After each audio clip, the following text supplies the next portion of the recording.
Silêncio gostoso, né, gente? Ô, Léo. Grande Léo. Boa noite para todo mundo. Que nós possamos chegar mentalmente também à nossa casa, espiritualmente, para que nós possamos aproveitar esses minutos, essa horinha que estamos juntos aqui. Nós vamos pedir para a Sene nos fazer oração de abertura e em seguida o João nos fará a leitura do Evangelho. Boa noite a todos, sejam todos bem-vindos a mais um estudo. Hoje nós vamos finalizar o capítulo, mas antes vamos juntos fazer a prece para que a gente possa entrar em sintonia com a atmosfera da nossa casa de oração. Então convido a todos para fecharem os olhos, respirar profundamente e vamos elevar os nossos pensamentos e o nosso coração ao alto, pedindo sempre o amparo e a proteção dos amigos espirituais. Peçamos a todas as equipes que nos acompanham, as equipes socorristas, equipes médicas, as equipes regeneradoras e as equipes afins a esse nosso estudo tão salutar.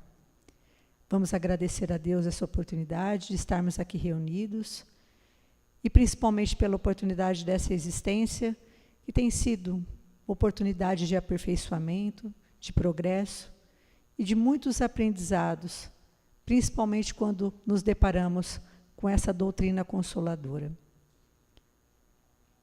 Peçamos também, sem esquecer, da autorização do patrão da nossa casa, Eurípides Barçanufo, que está aqui nos acolhendo, nos dando discernimento, nos guiando também para que possamos assimilar com sabedoria todo o aprendizado dessa noite, e ao Dr. Bezerra de Menezes, que sempre traz o equilíbrio dos nossos campos físico, mental, emocional e espiritual.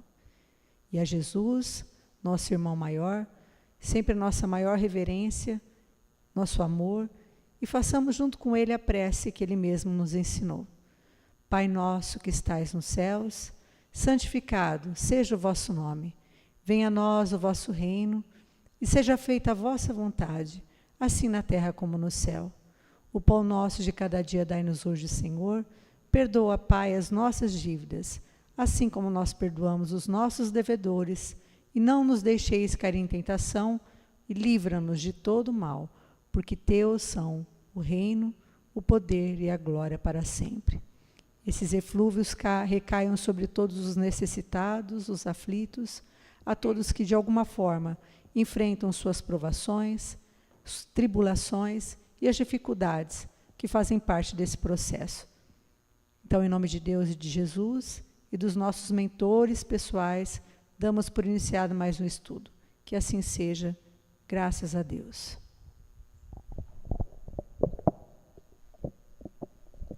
Boa noite a todos.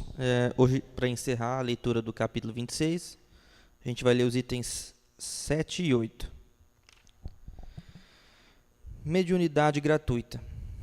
Os médiuns modernos, pois os apóstolos também tinham mediunidade, receberam igualmente de Deus um dom gratuito, que é o de serem intérpretes dos espíritos, para instruírem os homens, para lhes ensinarem o caminho do bem e levá-los à fé, e não para lhes venderem palavras que não lhes pertencem, pois que não se originam nas suas ideias, nem nas suas pesquisas, nem em qualquer outra espécie de seu trabalho pessoal. Deus deseja que a luz atinja a todos, e não que o mais pobre seja deserdado e possa dizer: não tenho fé, porque não pude pagar.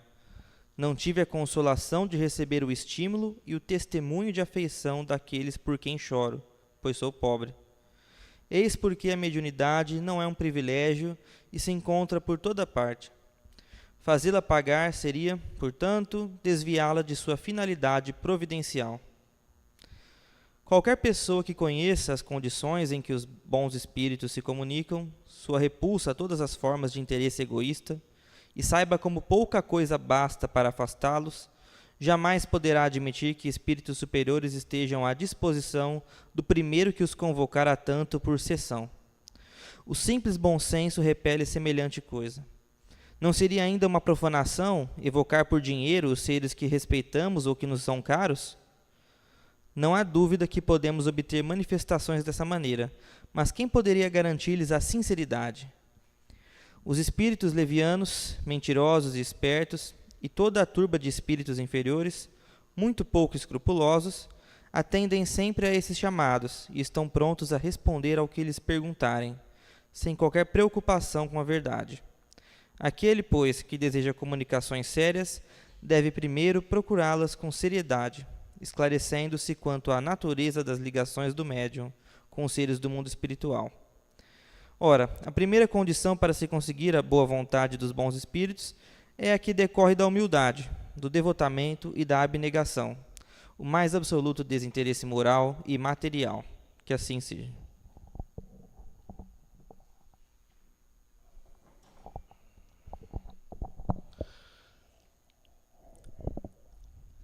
Obrigado, João. Então, graças a Deus, está na página que eu esqueci de pedir, eu queria ler.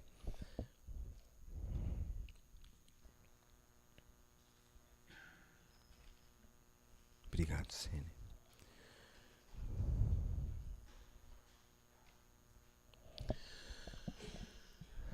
Graças a Deus, nós estamos reunidos uma vez mais em nome de Jesus.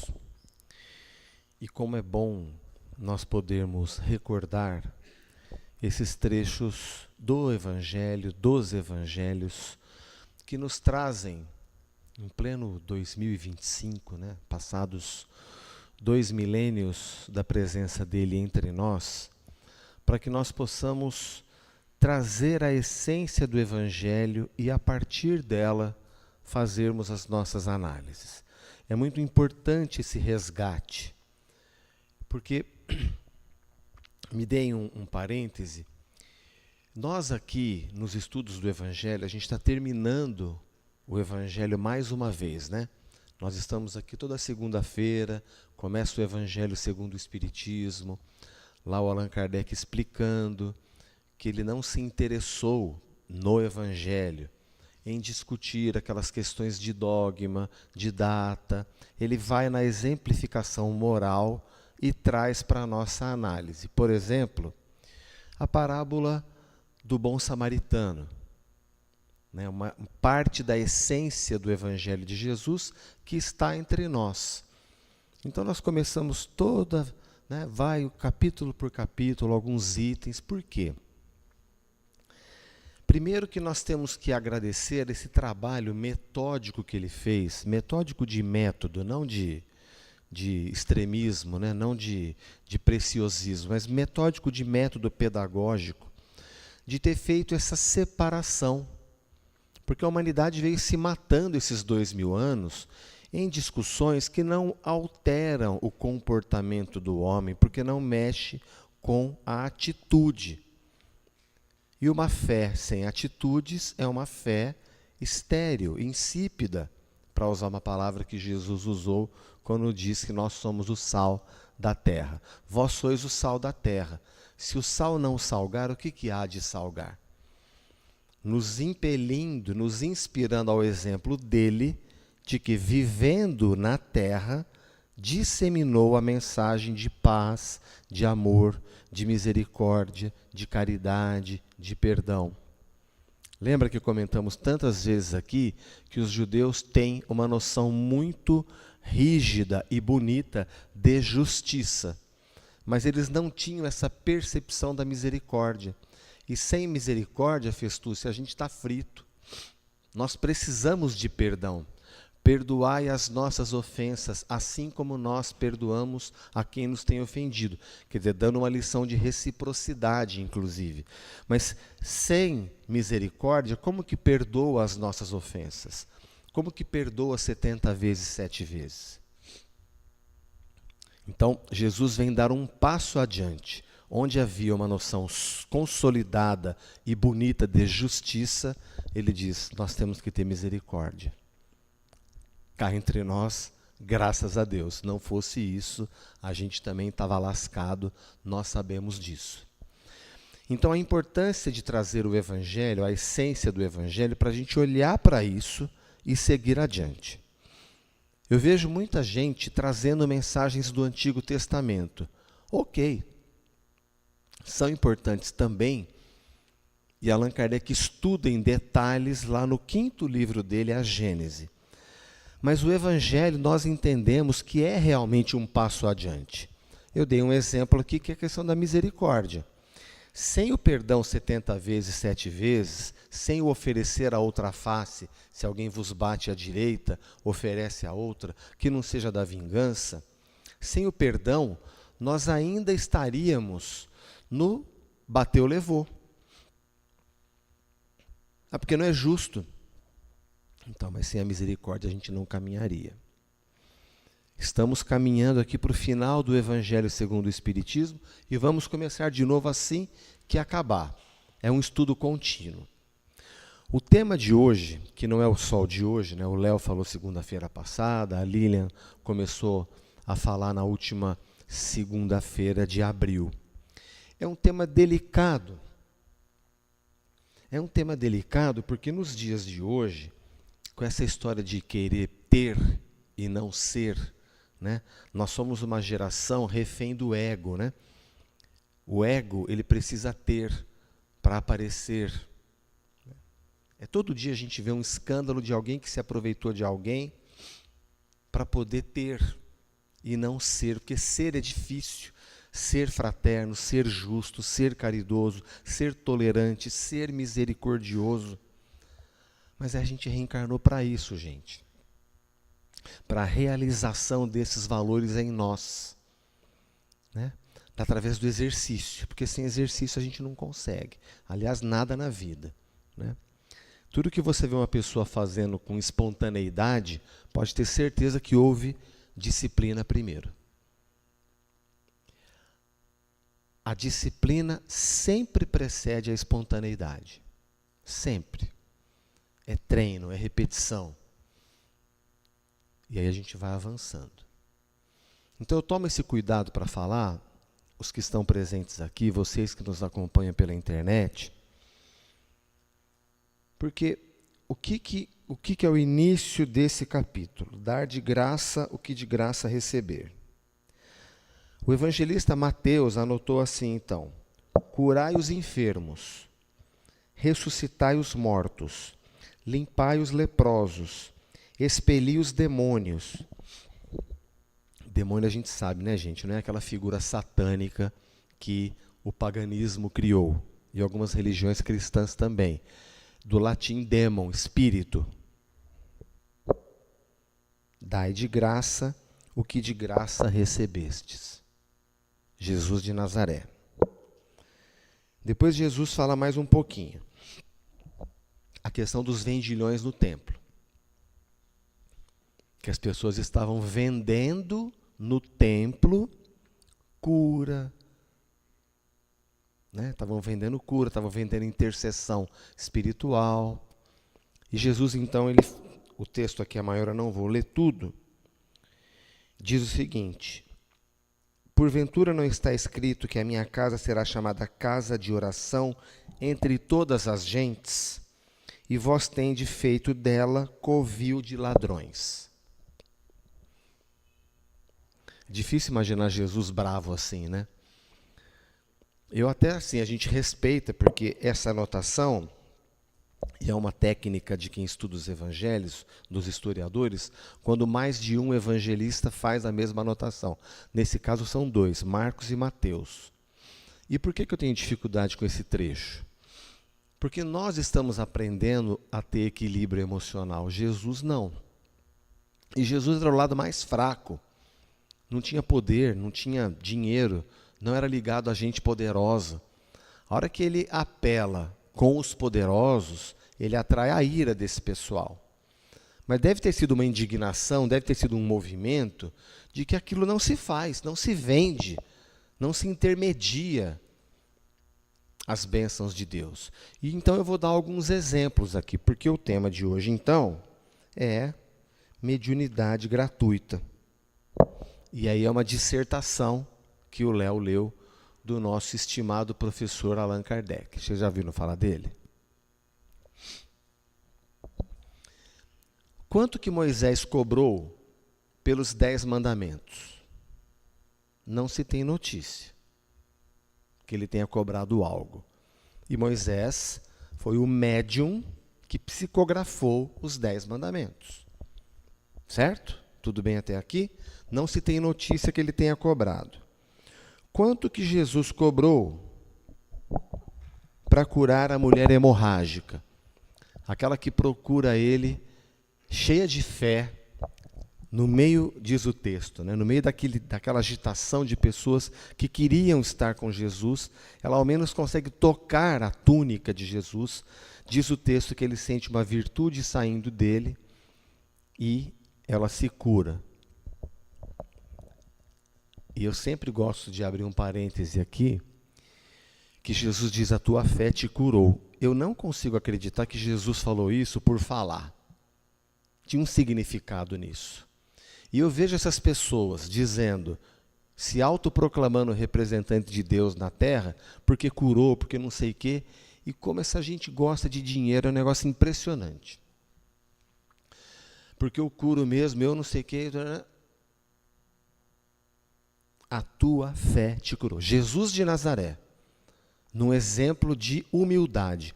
Humildade não é subserviência. Humildade é ser o que a gente realmente é. Nem mais, nem menos. Ele disse, a tua fé te curou. Ah, mas Jesus também tinha esse poder? Tinha. E aí eu brinco de fazer uma conta, né? Se Jesus disse isso, quanto que foi a fé dela, quanto que foi a irradiação fluídica das mãos dele, que não foi nesse caso a mão, mas o Evangelho traz vários trechos que diz, e ele estendeu a mão para curar. Eu entendo que Jesus fazia isso para nos ensinar, e por isso que os espíritas transmitem passes à moda de Jesus, estendendo a mão. Porque ele não tinha essa necessidade, a presença dele curava. Mas ele fez isso para nos ensinar. Então os espíritas, nas casas espíritas, estendem a mão. O cego de Jericó. O cego da piscina de Siloé, que eu contei aqui na segunda-feira retrasada. Que aí aconteceu um incidente. Na verdade, um incidente, mais um daquelas provocações que os fariseus faziam com Jesus, porque estavam furiosos com aquela conversa mole, na visão deles, de que os últimos serão os primeiros. Isso para o orgulhoso é um horror. O orgulhoso, com sobrenome, com saldo no banco, com posição social. Como assim os últimos serão os primeiros? Como assim aqueles 2 centavos que aquela mulher miserável deu vale mais do que aquela montanha de dinheiro que me compraram um monte de coisa aqui no templo? Né? Então aquilo foi tudo acumulando, vamos dizer. E nesse dia da piscina de Siloé, imagina que gostoso, né? Você ter na sua cidade um acesso a uma água. E nós temos aqui em Ribeirão, viu? Lá no Parque Rubens Cione, nós temos ainda nascentes com água pura. Alguns moradores até põem uma mangueirinha e levam água para dentro de casa, de tão pura que é. Mas ter acesso, né? Seria tão gostoso a gente poder ter acesso a essas questões. É muito gostoso mexer com água. E tinha um cego ali. E ele pede, Jesus o cura. Vocês lembram qual foi o BO? Quem lembra? Eu falei disso segunda-feira retrasada. Qual foi o problema que acusaram Jesus? Era sábado. Mas não pode, é sábado. Você não pode curar de sábado. Você está afrontando a lei. E vocês lembram o que Jesus responde? Fala, meu pai trabalha todo dia e eu também. Só que Jesus devolve uma reflexão para eles, dizendo o seguinte, mas quando o boizinho de vocês atola lá na valeta, na fazenda, vocês vão lá salvar mesmo se for sábado, né? Então, tudo isso, gente, era entendido por eles como uma provocação.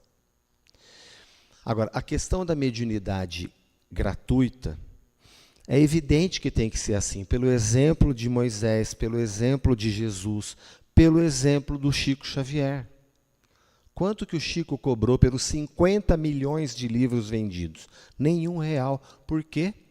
Ele diz, eu não sou o autor, eu sou o intermediário, eu sou médium. Eu sou o intermediário, então eu estou dizendo que os espíritos estão me narrando. Como é que deposita dinheiro na conta do espírito? Não tem. Se aquilo é uma obra de caridade, o que ele fez? Lavrou escritura em cartório, doando os direitos autorais do livro para instituições de pesquisa de doenças, de vacinas, para asilos, para orfanatos, para o Hospital do Fogo Selvagem lá em Uberaba, né? A dona Aparecida, Zilminha, um dia num domingo de manhã, eu e o André visitamos lá, com 85 anos, ela lavando os lençóis, porque o pênfigo foliáceo, o nome dessa doença, é uma doença infecciosa. Hoje o tratamento evoluiu muito com esses corticoides mais modernos, né? Oi, Lúcia. Mas evoluiu muito, é uma doença terrível. Também foi dinheiro das obras vendidas do Chico, e mais, havia empresários que recebiam mensagens e queriam fazer doação. E o Chico fundou a Casa do Pão em Sacramento, o Chico ajudou a terminar o Hospital do Fogo Selvagem, sei lá. Você vê, não que ele não gostava de dinheiro, ele não queria para ele. Ele multiplicava tudo isso em obras de caridade. Esse é o nosso estudo. Essa é a visão cristã espírita. Não significa que, se porventura alguém estiver fora de uma casa espírita, com o perdão do pleonasmo, porque toda casa espírita é kardecista, mas às vezes a gente fala assim para se fazer entender. Fora da casa espírita, nós não vamos condenar quem está cobrando. Quem somos nós para condenar alguém? Nós só estamos aqui dizendo qual foi a atitude de Moisés, de Jesus, Chico Xavier. E de muitos médiuns que entenderam a importância de ser uma ferramenta de cura, de trabalho. E com Jesus de Nazaré, repetem essa atitude caridosa de não cobrar por aquilo que nunca pagou. O psicólogo cobra porque ele fez faculdade. O médico cobra porque ele fez faculdade. O eletricista cobra porque ele aprendeu. O encanador cobra porque ele aprendeu. A profissão que a pessoa dedicou um tempo, pagou, se esforçou para aprender o ofício de qual ele leva o pão de cada dia para casa. O Emmanuel, no livro Vinha de Luz, ele nos faz um texto muito importante, e eu já contei parte dele aqui, que o apóstolo Paulo, para ter o direito de dizer tudo o que ele disse nas suas cartas, epístolas, aliás, o filme dele é lindo, eu não tinha assistido, eu assisti esses dias. Para ter a liberdade de dizer ao mundo, sejam na Grécia, onde ele pregava, em Roma, mas principalmente em Jerusalém dos fariseus, ele foi vender tapete no deserto. Para pensar. Com todo o poder que ele tinha, mesmo depois da conversão, foram atrás dele para dizer: abjura, nega. E você volta para o seu cargão, ó, status, dinheiro, fama, poder. Mas o Evangelho já tinha promovido uma transformação tamanha pelo contato com Jesus. Ah, Marquinho, mas Jesus apareceu para ele, né? E Jesus não está aparecendo para nós, gente? Não faz todo sentido, eu citei aqui a parábola do filho pródigo, não faz todo sentido esse ensinamento de Jesus entre nós hoje? Nós, na condição de filhos pródigos, lembra? Era um mais novo, que pediu a parte dele na herança e deu no pé. Nós, os mais novos, que estamos no período de evolução, que pegamos os talentos, para usar uma expressão também da parábola dos talentos, e nos afastamos de Deus, ouvindo o canto da sereia do mundo, o canto da sereia do ego, nos afastamos e damos com os burros na água. Um episódio muito triste na nossa cidade, provavelmente o noticiário vai mostrar isso mais adiante, de sócio se aproveitando de sócio. Eu brinco com aquele exemplo aqui que eu inventei aqui, aquele exemplo que eu passei o Juarez para trás de uma outra encadernação. Isso acontece todo dia, aconteceu hoje em Ribeirão Preto. Da pessoa se aproveitar do irmão, do parente, da mãe, do pai, que dá uma distraída porque enlouqueceu. Porque está lá precisando mostrar o carro novo, a casa nova, né? E essa pessoa, ela vai ser infeliz até o fim da vida. Porque ao condicionar a felicidade à conquista de coisas, nós estamos o tempo inteiro alimentando uma frustração existencial, porque nós não reencarnamos para isso, mesmo que sejam objetivos muito louváveis, como, por exemplo, eu vou ser feliz quando eu concluir minha faculdade. É louvável esse, mas e se você desencarnar antes? Esqueceu de dar a Deus o que é de Deus, daquela armadilha que fizeram para Jesus, se era lícito pagar tributo a César? Dai a César o que é de César e a Deus o que é de Deus. O que é a Deus o que é de Deus? Não é o que temos conversado aqui? O perdão, a misericórdia, o oferecer a outra face, abandonar o bateu, levou. E eu adoro citar aquele exemplo de que Jesus apontar o dedo para ele, olha lá, para os discípulos, olha lá o teu mestre, fala, fala, fala, olha lá ele comendo com gente de má vida. Que Jesus responde assim, eu não vim para os sãos, eu vim para os doentes.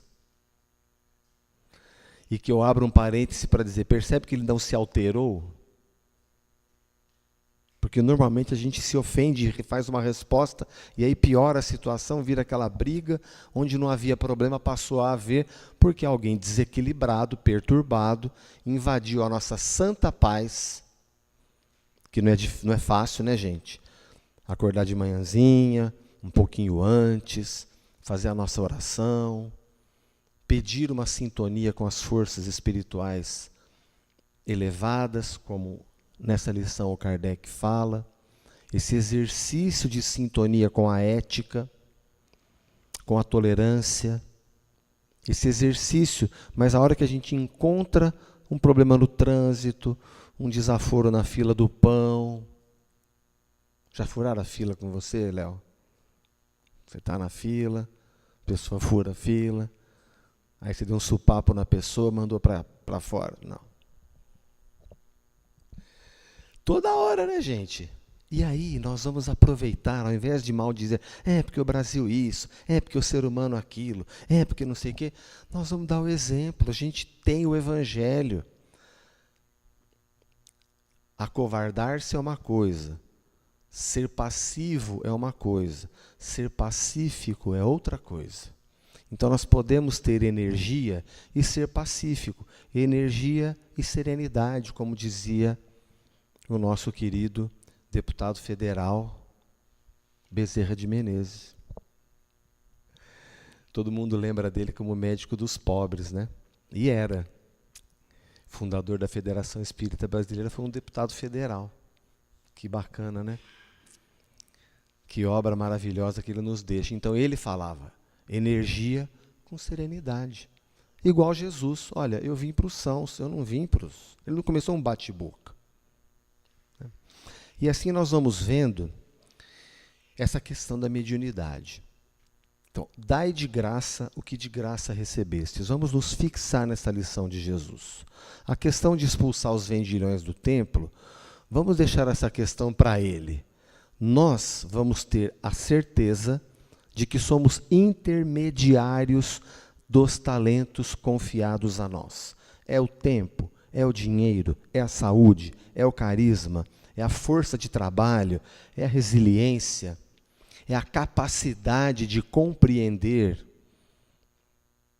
é a capacidade de perdoar, de oferecer a outra face e continuar junto, do lado, conquistando a confiança daquela pessoa, que ali na frente vai se arrepender de ter falado um desaforo a mais, num momento que ela não estava bem também. Não precisa querer, gente. E posso falar? Dá certo. Precisa querer, é um exercício. Vai passando, a gente fala, poxa, olha que me valeu a pena. Do contrário, o que a gente veio fazer no Evangelho? O que o Evangelho fez conosco? Né? Porque tudo bem, aquele filho pródigo, ele se arrependeu, deu com os burros na água, mas ele se arrependeu. E o pai fez o quê? Deu uma festa quando ele voltou.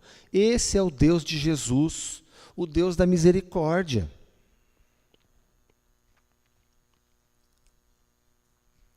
Não é o Deus da punição, do castigo. Claro que tem consequência, tem consequência. Né?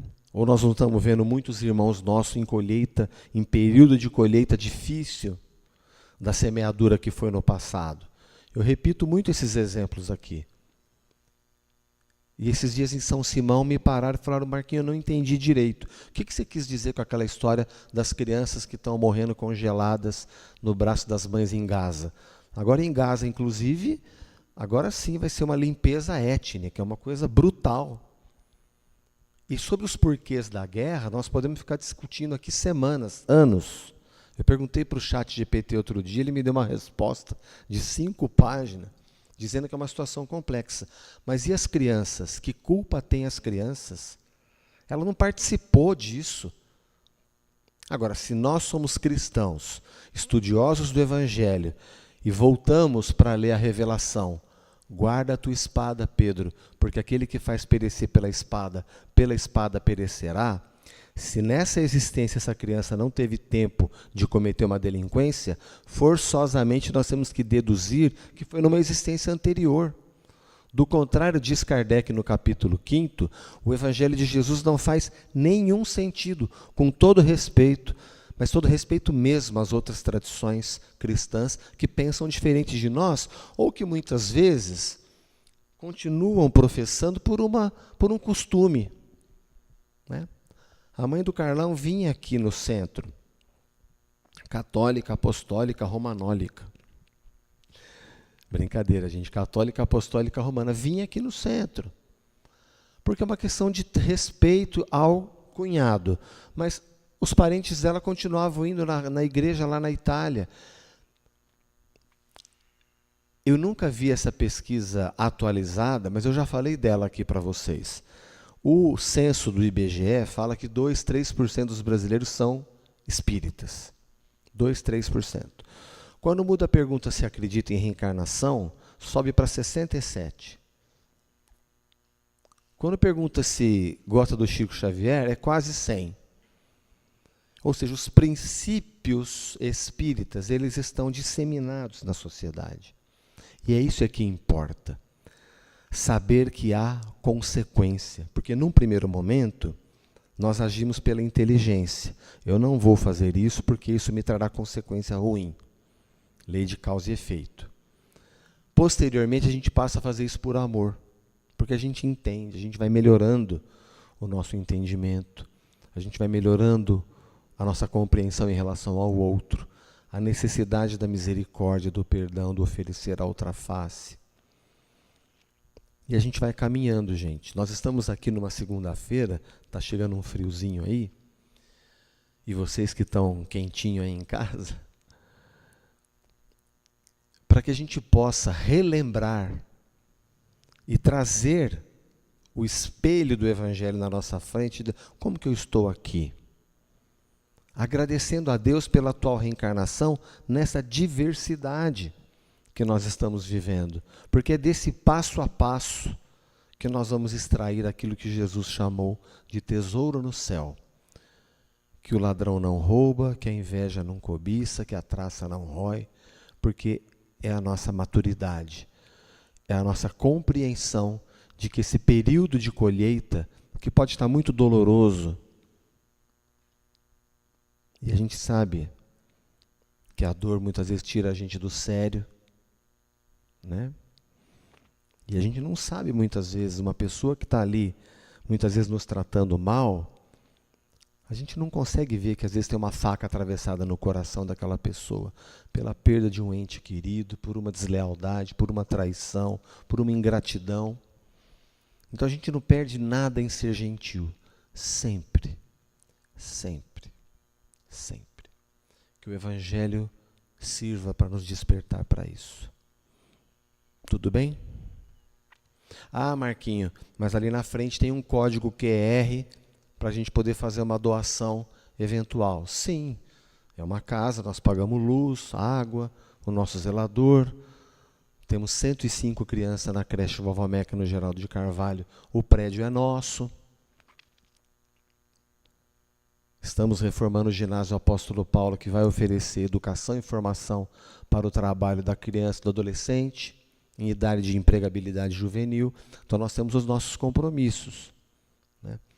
Mas vocês nunca viram alguém aqui intermediando favor à custa de dinheiro.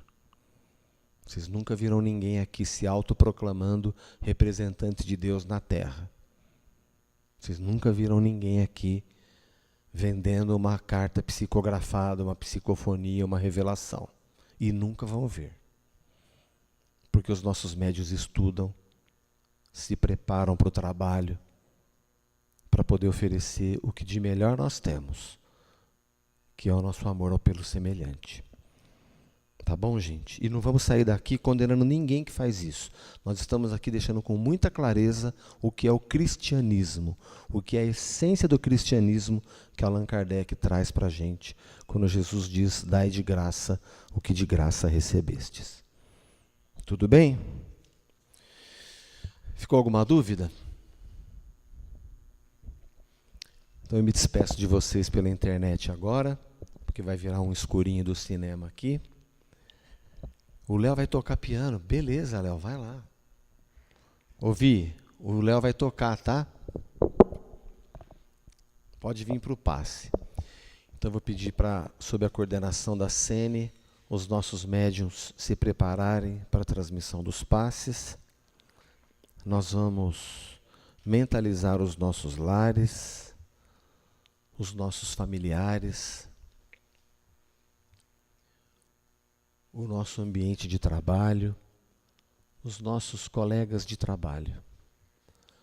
Quem quer que o nosso pensamento se lembre agora, nós vamos pedir em oração que Deus, na sua infinita misericórdia, possa compartilhar esses recursos que a nossa medicina terrena ainda não tem, mas a medicina divina infinitamente tem. E que esses recursos possam cair sobre nós, restaurando as nossas forças, restaurando a atmosfera espiritual dos nossos lares, do nosso ambiente de trabalho, de quem quer que o nosso pensamento se lembre agora.